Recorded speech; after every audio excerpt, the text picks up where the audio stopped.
ስለዚህ ዘርፌ የኢትዮጵያ ቤተክርስቲያንን ያችን ጥብኛ መቀመጫዋን እብጥ እያደረገች ሰበር ዜና ዛሬ እንግዲህ የሙሉ ወንጌል ቤተክርስቲያን እንደምታዩት የአንድ ወር የጾምና የጸሎት አዋጅ አውጇል።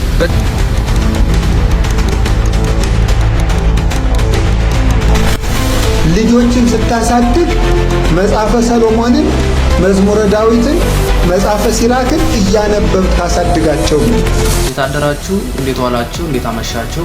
ዛሬ ሰበርና አዲስ በሆኑ መረጃዎች ተመልሼ መጥቻለሁ። ይህንን ቪዲዮ ከመጀመራችሁ በፊት ላይክ ማድረጋችሁ እንዳትረሱ ለብዙዎች እንዲደርስ፣ እንዲሁም ሼር አድርጉ። ኮሜንት ላይ በዚህ ቪዲዮ የተማራችሁትን ነገር አስቀምጡልን። ቀጥታ ወደ ዕለቱ ቪዲዮ ወስዳችኋለሁ። ዘርፌን የተቀበላት የለም። ስህተት ተሰርቷል። የተሰራው ስህተት ደግሞ ስህተቱን የሰሩ ሰዎች እሷ ይሄን መናገር አልፈለገችም። ይሄ እኔ ደግሞ ነጭነጯን ስለምናገር ዘርፌ ስትመጣ የተቀበሉበት መንገድ ነው ትክክል ያልሆነው። ዘርፌ ስትመጣ የተቀበሉበት መንገድ ትክክል አይደለም። ይሄን ያደረጉት ደግሞ ህሊናቸው ይወቅሳቸዋል። አገልጋዮቹ ሰባኪያኑ ህሊናቸው ይወቅሳቸዋል። እሷም ይሁነኝ ብላ አንድ ጥብኛ የሆነች መቀመጫ አለቻት። እሷን ውጥርጥር እያደረገች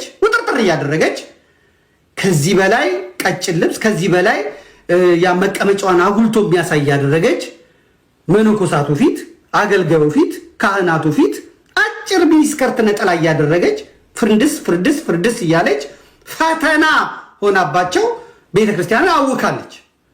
ይህን ማለፍ ያቃታቸው ደግሞ አገልጋይንን የሚሉ ተልከስክሰዋል። በዚህ ምክንያት ተንቀዋል።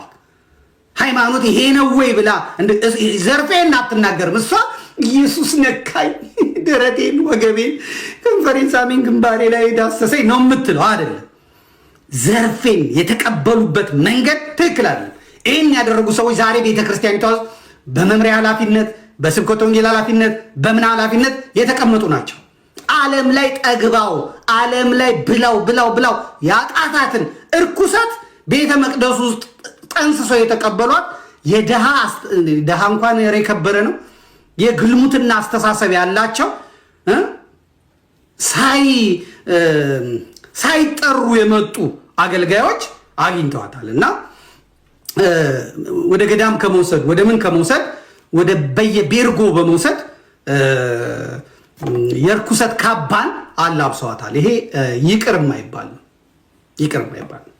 እውነት ነው መነጋገር ያለብን። ዘርፌ በቤተ ክርስቲያን ውስጥ መታ ለቤተ ክርስቲያን ያደረገችው ነገር ምንድን ነው የተባለ እንደሆነ ክህነት ያላቸውን ሰዎች እየመረጠች እያገባች ከክህነታቸው ማሻር። ይሄ ነበረ ስራዋ። ዘርፌን የተጫናት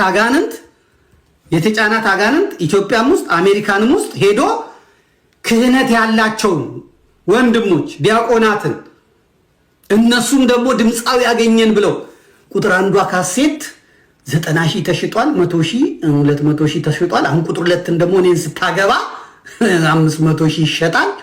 ከዛ የትም ስትጠራ አብሬያት እሄዳለሁ እያለ ሂሳብ እየሰራ ዘው ብሎ ይገባል። አሁን የጋምቤላ የደቡብ ሱዳኑ አባ ሩፋኤል የሚባለው ሹፌራቸውን ጠሩት። እሷን ጠሯትና እዛ በተኔ ዘርፌ ያሏት እሷ መጣች። ከዛ ሹፌራቸውን እዛ አብሯቸው የሚሰራ ልጅ አለ ወንድማችንን ቤተ ክህነት ነው አሁን የሚሰራው ዲያቆን ነው። አመጡ። እቺ ልጅ እንዳታመልጥ እናቴ ሂሳቡን ሰሩ። ይሄ ካሴት በ10 ብር ቢሸጥ ሲዲው በ20 ብር ቢሸጥ ስንት ነው? ይሄና እንደዚህ ኦኬ በቃ አንተም አለፈልህ እኔ ይሄን አለ። እሺ ነይ ዘርፌ በቃ ቃል ግቢ እዚህ መጽሐፍ ቅዱስ መጣ ምን አለ በቁርባን እኔ ባሏ ከምሽቱ 2 ሰዓት ተኩል የጀመረ እስከ ምሽቱ 4 ሰዓት ተኩል ትምህርት ሚኒስቴር ህንፃ 4 ኪሎ ትምህርት ሚኒስቴር ህንፃ እንባ እያወጣ እያለቀሰ ነው የመጀመሪያ ባሏ ያጫወተኝ ማለት ነው። አረ ጴንጤ ሆነችብኝ ምን ላድርግ? ጳጳሱ እንትና ተክልዬ ነው ያጋባኝ እኔ እንዴት ላድርገው? እኔ አላቅልህም።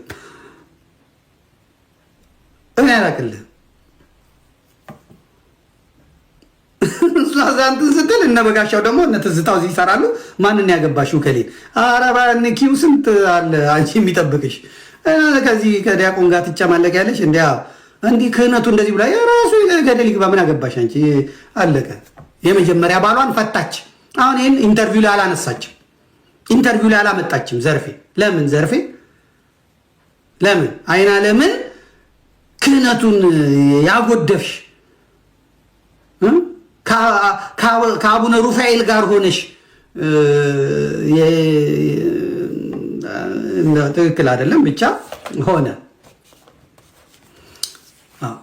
ሂሳብ ሰሩባት፣ ዘርፌን ሂሳብ ሰሩባት። እነ ዶክተር አንዱዓለም አሜሪካ በቃ እሷ ካልመጣች አሉ። የአሜሪካው ሲኖዶስ ደግሞ ያኔ ራሱን ማስተዋወቅ ይፈልግ ነበር። አዲስ ክለብ ስለሆነ ራሱን ፕሮሞት ማድረግ ራሱን መሸጥ ይፈልጋል።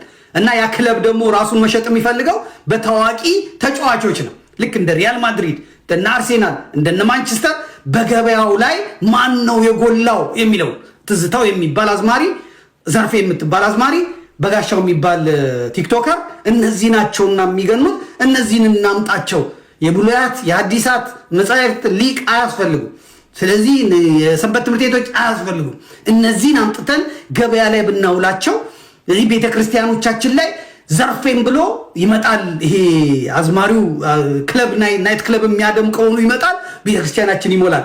ልክ ቤተክርስቲያን ሲመጣ እኛ ደግሞ ሙዳየ ምጽዋታችንን ጥላችንን ዘርግተን እንግዲህ ዘርፌን አምጥተን አምጡ ምናምን ብለን እናረጋለን ብለው እነ ዶክተር አንዱዓለም ዳላስ ወሰዷት። ዳላስ አሜሪካ። አዝማሪዋ በአንዴ አለች። በቃ አለቀ። የኢትዮጵያ ቤተክርስቲያንን ተጠግታ የኢትዮጵያ ቤተክርስቲያን አንቀባረረቻት።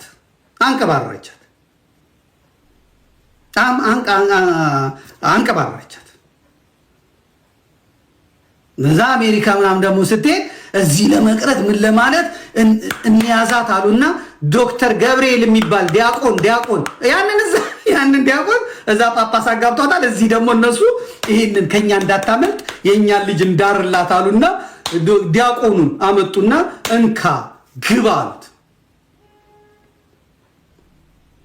ይቺ በየሄደችበት የምታገባ በየሄደችበት ስትቅን አጋንንቱ ሳይወጣላት አገልግሎት ላይ አወጧት፣ አውደ ምሕረት ላይ አወጧት። እዛ ጻድቃኔን ብቻዋን አንዱ ጫካ ስትል እንጂ ካህናት አላገኟትም፣ መነኮሳት አላገኟትም፣ ዲያቆናት አላገኟትም። ይሄ ጭፈራ ቤቱ፣ የናይት ክለቡ፣ ይሄ ዝሙቱ፣ ይሄ እርኩሰቱ፣ ይሄ መዳራቱ፣ ይሄ ሺሻው፣ ይሄ ምኑ ሳይወጣላት ድምፅ ብቻ ስላላት። አሁንም እኮ ችግሩ ይሄ ነው። የቤተ ክርስቲያን ትልቁ ፈተና ህይወት አይደለም የሚታየው፣ መልክ ነው የሚታየው። ህይወት አይደለም የሚታየው፣ ድምፅ ነው የሚታየው። ህይወት አይደለም የሚታየው፣ ገንዘብ ነው የሚታየው። ህይወት አይደለም የሚታየው፣ የቤተሰብ የባንክ አካውንት ነው የሚታየው። ስለዚህ ጤዛ ነው። ዛሬ ይታያል፣ ነገ ይፈርሳል። ንቅንቅ ብለህ 20-30 ዓመት እያገለገልክ ለመቆየት በጽናት ለማለፍ እነዚህ ክራይቴሪያዎች ላይኖሩ መኖር የለባቸው። መጀመሪያ አንድ አገልጋይ ጎል ሴቲንግ ትሉታላችሁ። የሱራፌል እኮ እንግሊዝኛ እያለማመደ ምንም ትቀርጻላችሁ አይደል? ዓላማችሁን ትቀርጻላችሁ። እዚህ ለመድረስ ነው ብላችሁ ነው የምትሄዱት። እዛ ለመድረስ ስትሄዱ መንገዱ ሩቅ ነው። እዛ መንገድ ላይ ስትሄዱ በዚህ ጠላፊ አለ፣ በዚህ መውደቅ አለ፣ መራብ አለ፣ መጠማት አለ፣ ምናምን አለ። ያንን ሁሉ አልፈህ የፈለግከው ቦታ ነው መድረስ የምትችለው። አሁን እኮ ያመጧቸዋል። ፈተና የለ፣ ማለፊያ የለ፣ ምን የለ። ዘጭ አድርገው በሊፍት አምጥተው እዛ ጋር ያስቀምጧቸዋል። ከዚህ እዛ እንዴት እንደደረሱ አያውቁም። ጭምልቅልቅ ይላሉ ማለት ነው። ስለዚህ ዘርፌ የኢትዮጵያ ቤተክርስቲያንን ያችን ጥብኛ መቀመጫዋን እብጥ እያደረገች በታይትና በምን አውደ ምሕረት ላይ ከኋላ አገልጋዮች አይናቸውን እዛ ላይ ተክለው እንዳይነሱ በማድረግ ማለት ነው ፍዳን ያበላቸው። እግዚአብሔር ደግሞ ሁለት ነገር ሰጥቷል ነበር ዘርፌን ማለት ነው። ዛሬ እውነት እሷ ቤተክርስቲያን ላይ ይሄን ካደረገች እውነቱን መናገር አለብኝ። ዘርፌ በጣም የሚሸት አፍ አላት። አፏ ይሸታል። ዘማሪ ቴዎድሮስን ጠይቁት። ዘማሪ ቴዎድሮስ ዮሴፍን ጠይቁት። ዮሴፍ ቴዲ የሚለኝ እንደሱ ስለሆነ ማለት ነው። እና እንደፈለጉ ለመሆን ደግሞ አትመችም። እንትኑ በሌላ ነገሯ ለዝሙት ይፈልጓትና ከዛ በኋላ ደግሞ ሲቀርቧት ደግሞ ከዚህ ጠረን አለ። እና ብዙ ሰው ከመሞት ሄዳ ነው ብዙ ሰው እንትን ያለው ብሎ በዚህ ምክንያት እውነቱን መነጋገር አለብን። ዘርፌ መጣት ነገር አሁን አስተካክላው ከሆነ አሁን ምናምን ከሆነ አላቅም። ችግሩ ግን የነበረባቸው እነዚህ የኛ ጋለሞቶች ዋና ችግራቸው በሙሉ እንዳያልቁ ዋና ምክንያት የሆነባቸው የአፏ ጠረን ከውስጥ የሚመጣ የአፍ ጠረን በጣም በጥፎ የአፍ ጠረን ነበረባት። ስለዚህ ሊተኟት ይፈልጋሉ፣ ሊጎለምቱ ይፈልጋሉ፣ ምን ይፈልጋሉ? ግን ደግሞ በየት በኩል እንደዚህ እያሉ ይሄዳል። ይሄ በሕክምና በጠበልም በምርመራም የሚስተካከል ነገር ነው። ለብዙዎቹ ግን ያዳናቸው የዘርፌ የአፍ ጠረኗ ነው። ያ የአፍ ክርፋቷ አሁን ወጣና የበለጠ ደግሞ ቤተክርስቲያን ላይ እንድታስታውቅ አደረጋት ማለት ነው። አሜን ነው፣ አሜን ነው፣ አሜን። እንደዛ ነው፣ እንደዛ ነው። ስለዚህ ዘርፌ በኢትዮጵያ ቤተክርስቲያን ውስጥ የኢትዮጵያ ቤተክርስቲያን ከትቢያ አንስታት አሰብ የነበረች ናት። የወሎ ሰው ናት። ከኤርትራ ስትባረር የኢትዮጵያ ተቀብላት ከዚያ የብአዴን አገልጋይ ሆና ዘፋኝ ሆና ከዚያ ዱባይ ሄዳ ሲጋራዋን ጫቷን ስትቀጠቅጥ ከርማ ከዛ እናት ቤተክርስቲያን ተቀብላት ጻድቃኔ ማርያም አስቀምጣት እንባዋን አብሳላት ማንም ያላገኘውን ክብር 40 ዓመት 20 ዓመት ቤተክርስቲያንን ያገለገሉ ሊቃውንት የቡልያት የሐዲሳት ሊቃውንት መሪ ጌቶች ድምፃውያን እነኔታ ገብረ መስቀል የላሊበላው የቤዛ ኩሉ ዓለም ያንን ድምፀ ሽቅርቅሮች ያላገኙትን ክብር በመቃብር ቤት የሚሰቃዩ ሰዎች እያሉ እሷ ከመሸታ ቤት አምጥቶ እግዚአብሔር ከሺሻው ላይ አምጥቶ ቀጫቱ ላይ አምጥቶ እግዚአብሔር እንዲህ ማድረግ ይችላል ብሎ አምጥቶ አውደ ምሕረት ላይ አቆማት። ብፁዕ ቅዱስ አባታችን ቃለ ምዕዳንና ቡራኬ ከመስጠታቸው በፊት እህታችን ዘማሪት ድምፀ መረዋዋ ዘርፌ ከበደ ትዘምርልናለች እየተባለ የዕለቱ መምህር ሳይሰብክ የዕለቱ ሊቃውንት እንትን ሳይሉ ወረባቸው በጫጫታ የሰንበት ተማሪዎቹ ዝማሬ ወር የለፉበት 6 ወር የለፉበት ዝማሬ ሳይሰማ እሷ ከፓትርያርኩ በፊት ከሊቀ ጳጳሱ በፊት ቀርባ ያንን ሁላ ወፈ ሰማይ ምዕመን ስታስብል ስታዘፍን ስትጨርስ ደግሞ እንትኑ ተቀብሎላት የስብከት ወንጌል ኃላፊው የመድረኩ መሪ ተቀብሎ በእውነት ምዕመናን በእውነት ሰማችኋት አይደል? አጥንት የሚያለ ፀጉር የሚነቅል በእውነት አንጀት የሚል ሰማችኋል? አቤት የእግዚአብሔር ስጦታ ነው። በሉ ሲዲው እዛ ጋር አለ። 20 ብር ነው። ካሴቱ 15 ብር ነው። የታችን ነው። ግዙ ተው። ቀረጥ የለው ምን የለው። ያ ሁላ ህዝብ ያን ሲዲ ገዝቶላት እሷ ዝንጥ ብላ የምትኖር አዝማሪ ሆና ዱባይ ሄዳ የአረብ መጫወቻ የነበረችው ልጅ አምጥቶ እግዚአብሔር ዘማሪት ዘርፌ እኛ ጋር አትመጪም? ስፔን መድኃኔዓለም እሺ እመጣለሁ፣ ግን ለንደን ስላለኝ እንዴት ላርግ? ቆይ እንትን እኮ ስዊድን መሄድ ነበረብኝ። የታሳስ ገብርኤል ሳንዲያጎ ነኝ። እኔ ካናዳ ነው የምሄደው። ደቡብ አፍሪካ ሆነ አይመቸኝም እንድትል ያደረገች አለች ቤተክርስቲያን ናት። አሁን ጴንጤ ሆና እንኳን አላገኘችውም ያንን እድል። ጴንጤ ሆና እንዲህ የሰደበቻት ቤተክርስቲያን አላገኘችም። አሁን ዘርፌ የምትሄደው የት ነው? እዩ ጩፋ ጉባኤ። ዛሬ እዩ ጩፋ ጉባኤ ላይ ታችን መጣለች። ከኦርቶዶክስ የመጣች ናት። ዘምር ይሏታል። ትወጣና የአባቴ እናቷ ዛሬ ይነሳባታል። እሳት ተቃጠልኩ ነደድኩ።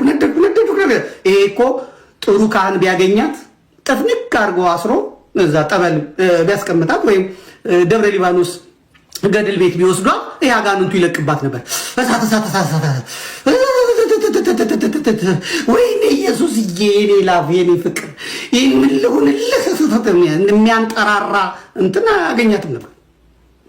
ዘርፌ በኢትዮጵያ ቤተክርስቲያን ውስጥ እያለች ለኪሷ ዶላር እኔ ቤት ነኝ እኛ ጋር ሁኚ እኛ ደብር ነኝ እየተባለች አውሮፕላን ላይ እየተኛች ከዋሽንግተን ተነስታ እዛ አገልግላ እዛ ሳታድር እንደገና ደግሞ ኦሃዮ ደግሞ ሳታድር ደግሞ እንደገና ወደ ሎስ አንጀለስ ወደ አውሮፕላን ላይ በቃ ልብሷን አውሮፕላን ላይ እየቀየረች እዛ አንድ ሆቴል 5 ስታር ሆቴል እየተያዘላት በህይወታ አይታ ማታውቀው ቁርንፉድ በዝንጅብል እየቀጠቀጠች ትበላ የነበረች ልጅ ዘላለም ምግቧ ቲማቲም በጨውና በቃሪያ የነበረች ልጅ ዛሬ ይሄኛውን አይመቸኝም ያለች አመዳም ሊሉ እንደ ካፌን የመለከ ጾም ነው። እኔ አሁን እንደዚህ አልናገርም፣ ግን ያቺ አሸቦ የጨውቃ የመሰለች ልጅ የኢትዮጵያ ቤተክርስቲያን አንስታ ወልውላ እርኩሰቷን፣ ግልሙትናዋን፣ ኃጢአቷን አጥባ አውደ ምሕረቷ ላይ አቁማ ታቦት ፊት አቁማ እኔ እንደወደድኳት ውደዷት፣ እኔ እንዳከበርኳት አክብሯት ብላ ባስቀመጠች ዛሬ መናገር የለም። ግን ያንን እድል አሁን መልሶ ማግኘት አይቻልም። እግዚአብሔር የሚሳነ የለም። ነገ ብትመጪ ቤተክርስቲያን ትሰጣለች። ለነገሩ ግን እዛ ሆኖ በመሳደብ አይገኝም። አሁን ዛሬ የሚያላጉሽ እርስ በርስ የማይገናኙ ጴንጤዎች ናቸው የሚያላጉሽ። ፓስተሮች ኔትወርክ አላቸው፣ እነሱ በልጽገዋል፣ እነሱ አላቸው። አለቅ አታገኝም። አሁን ያንቺ ስዊድን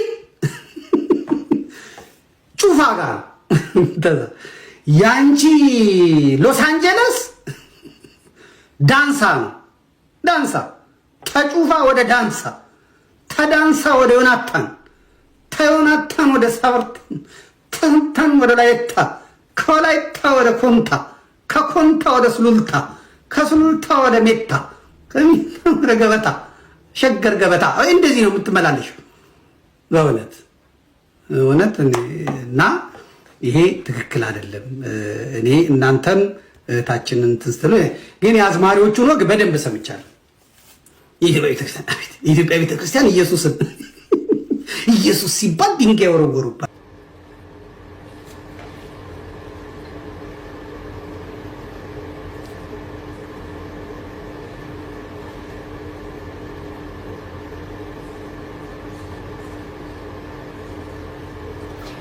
ይሄንን ቪዲዮ ሰዎች ላኩልኝ በውስጥ ያው ፎሎወሮቼ ማለት ነው። እና በጣም ነው ሻክ ያደረኩትኝ ሳየው።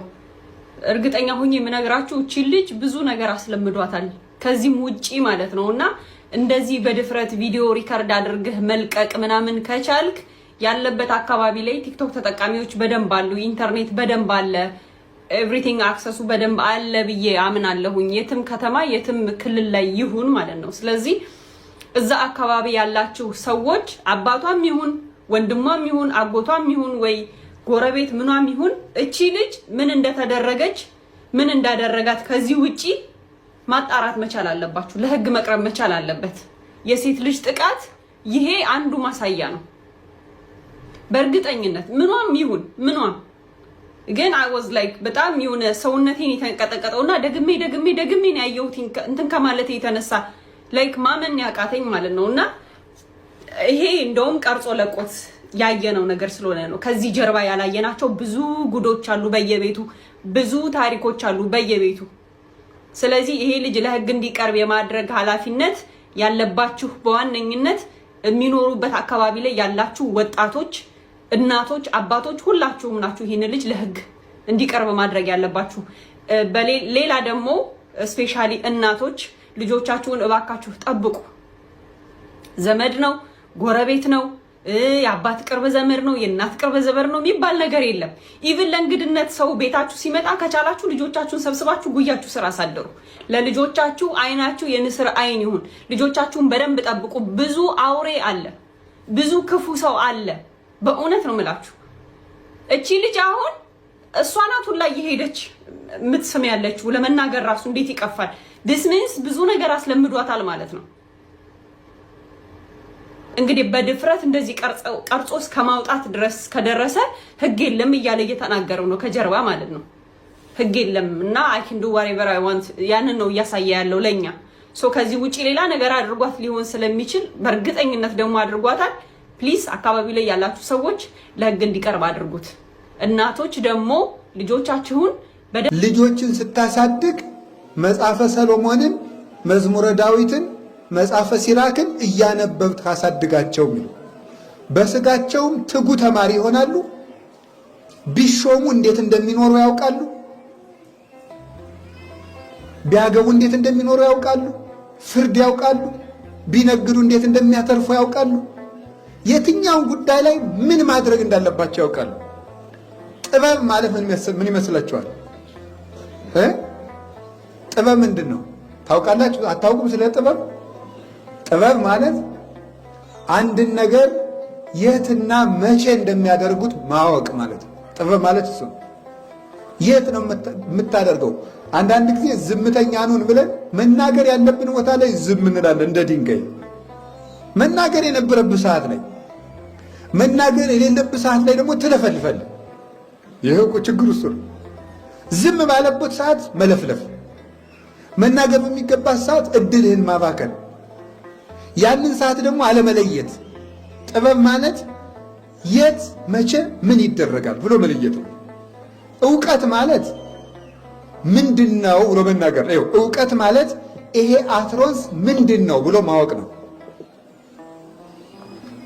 ጥበብ ማለት ደግሞ ይሄንን አትሮንስ የት ነው የምጠቀመው፣ ለምንድና መቼ ነው የምጠቀመው ነው። ለምሳሌ ይሄንን አትሮንስ የራት ማቅረቢያ ማድረግ ልክ አይደለም።